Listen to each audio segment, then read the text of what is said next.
Well, how you do, buckaroos? I am trying to be a whisperer. So I have Mother's Brewing Company Imperial 3 Blind Mice Ale aged in bourbon barrels. This is their Imperial Brown Ale aged in bourbon barrels, 10.5%, 38 IBUs.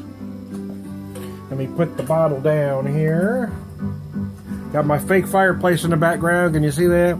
It is my TV. I'm not trying to fool anybody, but I like the festive. It's playing the Christmas music. We just had company. I just got the video started, and our daughter and grandkids came over, so you might hear some chatter in the back. As I finish this, then I'll sit down and relax a little bit. It's a nice brown ale.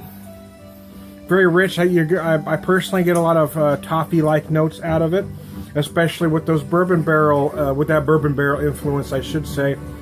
I get more than a little vanilla, some toffee-like notes.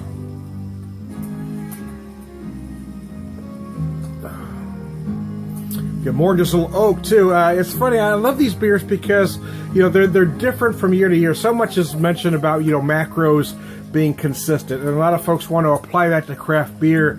A lot of what I like about craft beer are the inconsistencies, that even a batch made exactly the same way may be slightly different each time. And that's what makes craft beer great to me. It's like going to a fine restaurant. You have your favorite meal, and you know what it's going to taste like mostly, but because as people are creating something, it's going to be slightly different every time. And that's what makes craft beer special. That's what makes it not a macro.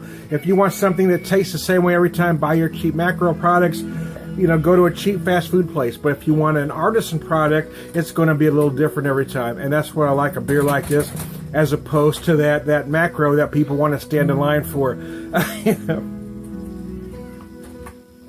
You all know what product I'm talking about. Personally, I think there are folks that if they pureed dog poop and put it in those bottles and made them stand in line for 3 hours and charge them too much, no matter what it tastes like, they would tell you it's wonderful. That's how brainwashed some folks are about that particular product. But this was only $10 for a 10.5% brown ale, not an Imperial Stout, but it's a brown ale aged in bourbon barrels. So there you go. So you can get an actual craft beer aged in a bourbon barrel and not have to stand in line for 3 hours for. How about that? Can be, right? That's why I love craft beer. That's why I don't stand in line for an overhyped, overpriced beer. I am Trying to Beer Whisperer. I approve this message.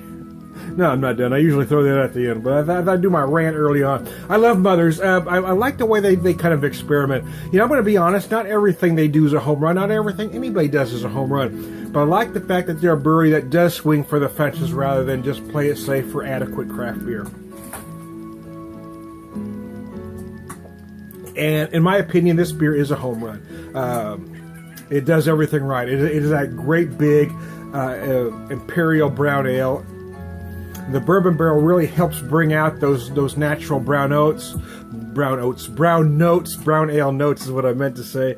And then you've got those bourbon barrel aspects. You've got some vanilla, you've got some additional toffee, you've got that oak. Got action going on in the background, so I'm going to run. I plan on talking for a while, but I'm going to run this short so I can get on to my family time here. I am Tom the Beer Whisperer. I am the Beer Whisperer in Chief. I do approve this message. I like the festive Christmas music, don't you? There's the bottle of the brown ale. Somebody just took my chair.